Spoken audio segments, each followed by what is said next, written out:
Hurricane Irma was one of the most powerful hurricanes ever recorded. The storm left a trail of destruction across the state of Florida, including St. Johns County. Arriving in September of 2017, Irma came less than a year after Hurricane Matthew impacted St. Johns County. Once again, the St. Johns County Emergency Operations Center worked around the clock throughout the crisis.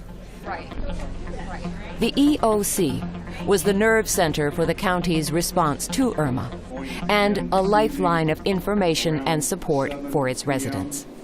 During Hurricane Irma, we had over 200 people working in the Emergency Operations Center, problem solving, helping the community, bringing in mutual aid, addressing problems, working with our power companies and our utility companies to address the issues that we were facing. We had created berms with sand, beach quality sand, and it was at the end of Ocean Trace Road. I think the EOC worked very well during that storm. Hurricane Irma brought tornadoes, flooding rains, and storm surge, causing millions of dollars in damages to homes and businesses throughout the county. Flooding was extensive in the city of St. Augustine and many other areas of St. Johns County.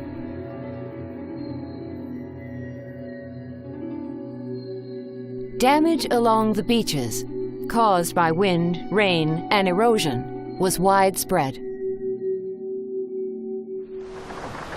Irma, a record-setting hurricane, resulted in the largest evacuation in Florida's history, involving 54 of Florida's 67 counties.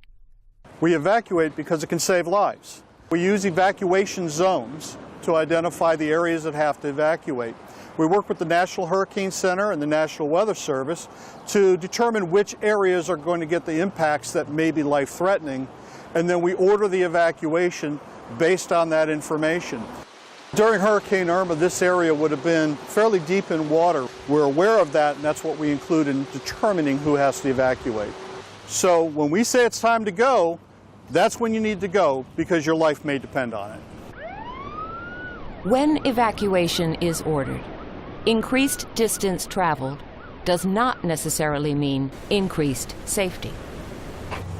When you are told to evacuate, you need to get yourself and your family away from the dangers of storm surge and flooding. You don't need to travel hundreds of miles. A hotel, motel, or friend's house 10 to 20 miles away will protect you without increasing the problems of highway traffic jams. Hurricane Irma had gusting winds of nearly 80 miles per hour.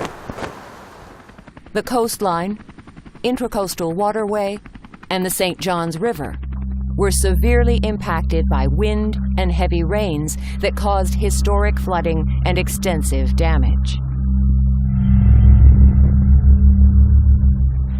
The greatest threat from hurricanes and tropical storms is the power of water.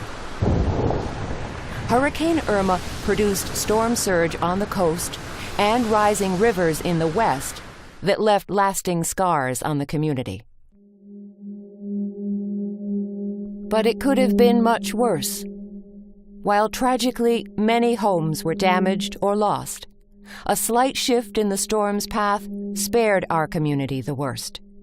We believe the community took Irma seriously, as they did with Matthew, but people spent more time and energy preparing their homes. They took the experiences that they learned from Hurricane Matthew and took the extra time to put up shutters, to take care of their windows, take care of their belongings, pick up things out of their yard. So they were prepared with what the effects could have brought from Hurricane Irma. The threat posed by a storm like Irma can cause serious concern for both individual safety and personal property. But steps can be taken to protect our homes before a hurricane strikes. So when we're looking at outdoor protective measures, you want to make sure that any dead trees or tree branches are cleared out and trimmed out before hurricane season starts. And we also want to make sure that you secure any loose items around the area as well. Outdoor furniture, garbage cans, those different types of things that can become projectiles and can damage your home or your neighbor's home as well. All right. For hurricane shutters, we have one example here. These are hurricane panels. They are metal panels that go on a tracking system, and they bolt in and screw in. One of the most important things you can do to protect your home is to protect your windows. One of the best ways to do that is with some storm shutters like these. These hurricane shutters are going to be the best protection for your house. Recovery from the damage caused by Irma began immediately. The whole community went to work, cleaning up and assisting our residents and businesses in returning to a sense of normalcy. We saw that big heart that our community has during Hurricane Matthew, and that continued through Hurricane Irma. Because people had prepared their own homes, they were actually able to recover quicker and then start helping their neighbors and helping the community. Both Hurricane Matthew and Irma taught us important lessons. Most importantly, that every hurricane's impacts to our community are different.